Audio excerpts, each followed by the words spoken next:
Assalamualaikum warahmatullahi wabarakatuh.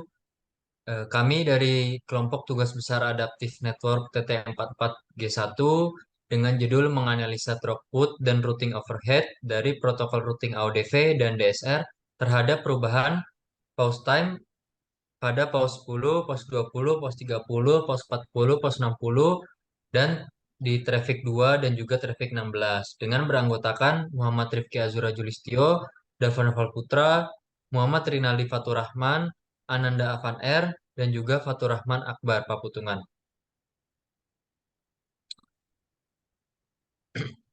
Selanjutnya masuk di latar belakang. Dalam era teknologi informasi yang pesat ini, jaringan nirkabel memegang peran krusial dalam infrastruktur komunikasi, di mana protokol routing seperti AODV dan DSR memainkan peran penting dalam menentukan efisiensi dan kinerja keseluruhan. Fokus tugas besar ini adalah pada pengaruh variase pause time dan jenis traffic 2 dan 16 terhadap throughput serta routing overhead AODV dan DSR dengan tujuan memberikan wawasan mendalam tentang kinerja keduanya dalam skenario jaringan yang berbeda. Hasil penelitian ini diharapkan dapat menjadi paduan praktis dalam pemilihan protokol routing sesuai dengan kondisi spesifik jaringan nirkabel. Berikutnya bisa dilanjut oleh teman saya. Lanjut ke rumusan masalah. Di sini ada dua.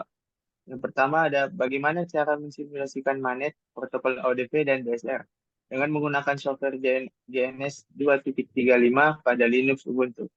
Yang kedua, bagaimana hasil dan juga analisis perbandingan manet dengan protokol ODP dan DSR terhadap throughput dan routing overhead dengan perbedaan kecepatan dan traffic.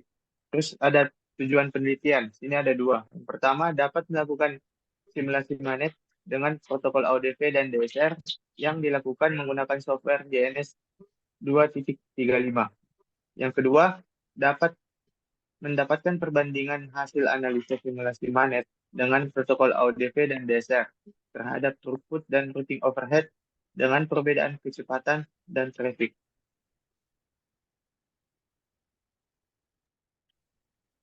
Kemudian masuk ke dasar teori. Jadi ODV ini adalah protokol routing reaktif yang membentuk rute berdasarkan permintaan dengan penggunaan nomor urut untuk menentukan rute tujuan terbaru. Jadi informasi terbaru dikelola itu melalui prosedur penemuan rute dan tabel routing yang diperbarui. Node tujuannya hanya untuk merespons sekali, mengabaikan permintaan berikutnya, dan memberikan balasan pada permintaan yang pertama. Terus perubahan dalam topologi jaringan hanya dikomunikasikan kepada node yang memerlukan informasi. DS, dan kemudian ada poin DSR. DSR itu adalah merupakan protokol routing reaktif yang beroperasi dengan dua prinsip utama, yaitu ada routing dan matching. Jadi proses penemuan rute dimulai hanya dengan ketika rute yang dicari tidak ada dalam cache rute. DSR menggunakan sumber routing dengan menentukan urutan lompatan setiap kali melewati sebuah node. Kemudian ada poin jaringan nirkabel, itu komunikasi tanpa kabel dengan perangkat berkomunikasi melalui gelombang radio atau inframerah. Protokol routing seperti AODV dan DSR itu menentukan jalur terbaik bagi paket data dalam jaringan nirkabel. Terus kemudian ada throughput. Throughput itu mengukur jumlah data yang berhasil ditransfer antara dua titik dan dalam jaringan per unit waktu. Mencari efisiensi transmisi data. Analisis throughput ini memberikan jaringan gambaran kinerja protokol routing dalam mengatasi kendala dan variasi dalam jaringan. Kemudian ada routing overhead. Routing overhead adalah beban tambahan yang diperlukan oleh protokol routing untuk mengelola dan mempertahankan informasi routing, termasuk penggunaan bandwidth dan sumber daya jaringan yang tidak terlibat langsung dengan transmisi data. Memahami routing overhead penting itu karena untuk mengevaluasi efisiensi dan kinerja keseluruhan jaringan. Oke, selanjutnya kita mensimulasikan protokol ODP dan DSR sama masuk ke Ubuntu terminal sama kita buka codingan ODP-nya dulu.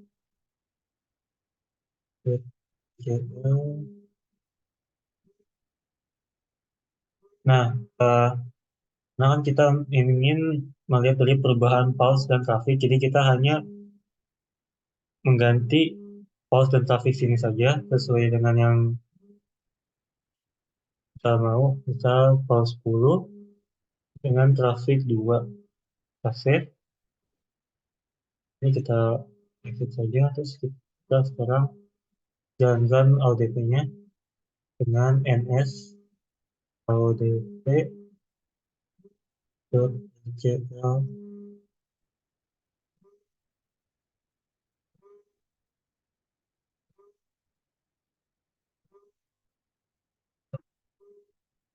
Nah, ini muncul dari routing overhead-nya, top count, average delay, sama throughput-nya. Eh, Terusnya begitu sampai pause 60, traffic 16. Oke, dan selanjutnya kita jadi edit yang DSR-nya. Jadi kita edit DSR kecil. Sama kayak tadi, kita ganti dari pause sama trafficnya. Pause ini kita ganti pause 10 sama traffic 2. Kita save. Udah kita running lagi ns dsr.visual.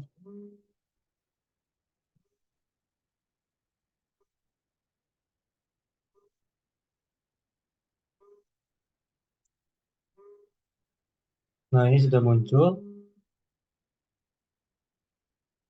dengan routing overhead 0%, hop count 1,38097, garis delay 233,376 ms, sama outputnya 291,82 kbps. Eh, Begitu terus sampai pause 60, traffic 16.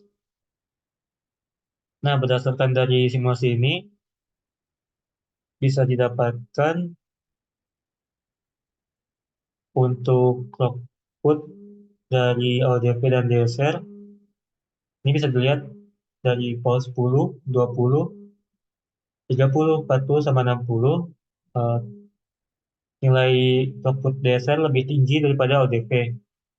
Dan untuk routing overhead, eh, bisa dilihat sini nilai ODP, nilai routing overhead ODP lebih besar daripada nilai routing overhead DSR. Ini untuk yang traffic 16, bisa dilihat ini di di output di pause 10 ini, eh, nilai output ODP dan DSR ini memiliki selisih yang kecil. Dan untuk pos 20, 30 itu nilai throughput ODP lebih tinggi daripada nilai DSR. Dan untuk pos 40 sama 60, nilai throughput DSR lebih tinggi daripada nilai throughput ODP. Selanjutnya, routing overhead masih sama kayak yang tadi. Nilai routing overhead ODP lebih tinggi daripada nilai DSR. Lalu selanjutnya untuk kesimpulannya, jadi analisis dua skenario traffic di traffic 16 dan juga 2 terhadap variasi pause time, yaitu pause 10, pause 20, pause 30, pause 40, dan pause 60, itu menunjukkan DSR secara konsisten unggul dalam kinerja throughput dibandingkan AODV.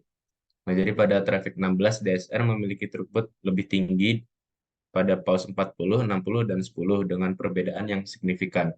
Nah, meskipun pada pause 20 dan 30 terdapat selisih kecil, DSR tetap unggul.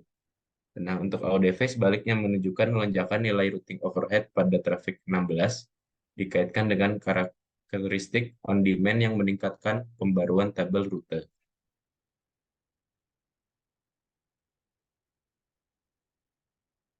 Sekian dari kelompok kami. Assalamualaikum warahmatullahi wabarakatuh.